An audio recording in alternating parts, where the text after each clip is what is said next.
সঙ্গে চিঠিটি বালির, পৌঁছাইয়া দিলে কৃতার্থ থাকিব। ক্ষমা প্রার্থিনী বিনোদিনী।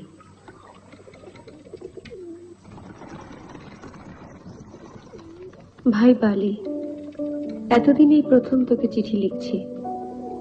গোড়ার দিকে প্রয়োজন হয়নি, অষ্টপ্রহর একসঙ্গে ছিলুম। যখন আলাদা হলুম তখন প্রয়োজন হয়তো ছিল, কিন্তু লেখার কিছু ছিল না। মনে পড়ে তুই বারবার জিজ্ঞেস করতিস দেশ কি, পিসিমার দেশের বাড়ি আর মুখগুলির দেশের বাড়ি আলাদা কেন? বিহারী বাবু যে দেশের কাজ করেন সে কোন দেশ? তোর সঙ্গে ছাড়াছাড়ি হবার পর থেকে সেই চিন্তা আমায় বড় ভাবিয়েছে রে। তোর আর আমার মধ্যে বাইরে অনেক অমিল ছিল, তবুও আমরা সই পাতিয়েছিল। বেশ ছিলুম দর্জিপাড়া স্ট্রিটের দোতলার অন্তঃপুরে। সেটাই ছিল আমাদের রোজকার জগৎ। যদি দেশ বলতে চাস তাও বলতে পারিস। অমন বাইরের অমিল নিয়ে মিলেমিশে থাকা এই দেশের ইতিহাসে নতুন নয়, তাই আমরাও নতুন কিছু করিনি বালি। তা বলে অন্তরের মিল বলতে সত্যি কি কিছু ছিল না? ছিল সংসার করার স্বাদ। ওই যে বলল, ওই দর্জিপাড়া স্ট্রিটের অন্তঃপুরের বাইরে আমরা আর কিচ্ছু দেখিনি, তাই আমাদের দেখা একটা মানুষকে নিয়ে দুজনেই সেই স্বাদ মেটাতে চেয়েছি। তাতে স্বাদও মেটেনি, আমাদের ছোট্ট দেশটুকু ভেঙে টুকরো টুকরো হয়ে গেছে। কারজান সাহেবের আইন সত্যি যদি ফলে, তাহলে এখন থেকে আমি আর তুই দুটো আলাদা দেশে থাকব।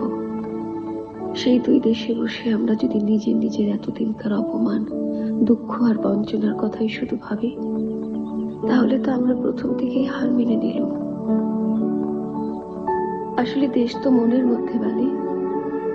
অন্তরের চোখ কোনোদিন যদি আমাদের কিছু থেকে থাকে, সই পাতানোর দিন সেই যে আমরা বলেছিলাম উপরে খই নিচে দই, তুই আমার আচমনের সই, যদি সেটা একবারের জন্য মনে প্রাণে বিশ্বাস করে থাকি, তাহলে কার্জন সাহেব আমাদের কি জব্দ করবে?